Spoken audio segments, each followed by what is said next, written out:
भारतीय जीवन संस्कृति में कैसी विधा होती है। अपने जीवन को व्यवस्थित करने के लिए हमने कुछ शब्दों को अपनी विधा में कहने का प्रयास किया है। इसको देखें कि ज़िंदगी में कौन सी दिक्कतें आती हैं, इनको हम कैसे समायोजित करें।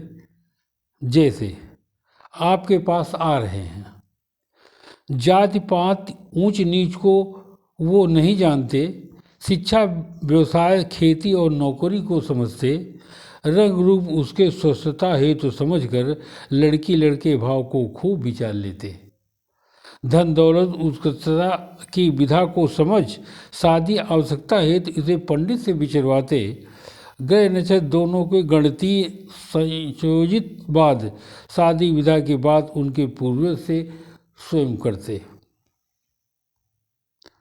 जाति धार्मिक ज्योतिषी जन्म संस्कृत मिलाकर संयोजन विशेषता समझकर स्वीकार कर लेते, शादी विधा की पूर्वक संस्कृतियां समझकर फिर वैचारिक संस्कृत से शादी विधा समझ लेते। सामाजिक विधा रूप में लड़की वाले छोटे लड़का बड़ा समझ शादी विवाह बात कर लेते, तन्मन कृत्य अभिरंजन हेतु शादी विधा करते, नाच गाना करा के शादी विधा की संस्कृति करते।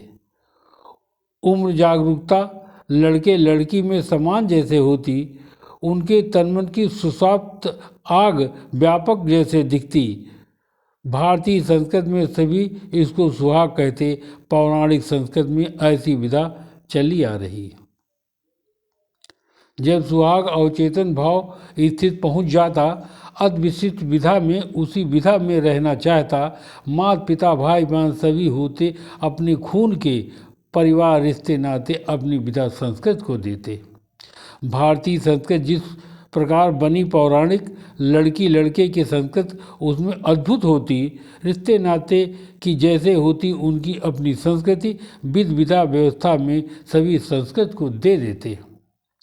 सामंजस्य संतुलितता ज्ञान विधा से हो जाता, घर परिवार संस्कृति तभी सब उसमें आ जाता।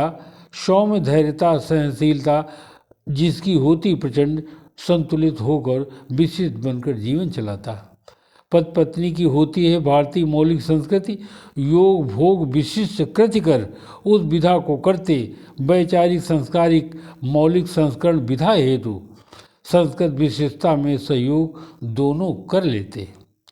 तन्मन समर्पणवाद होता पति पत्नी में, संतुलन सामंजस्य भारतीय संस्कृत से आता। भौतिक संस्कृति जितनी आज दिख रही है, वास्तविक विधा जिसे कोई समझ नहीं पाता। धन्यवाद। रण बहादुर सिंह।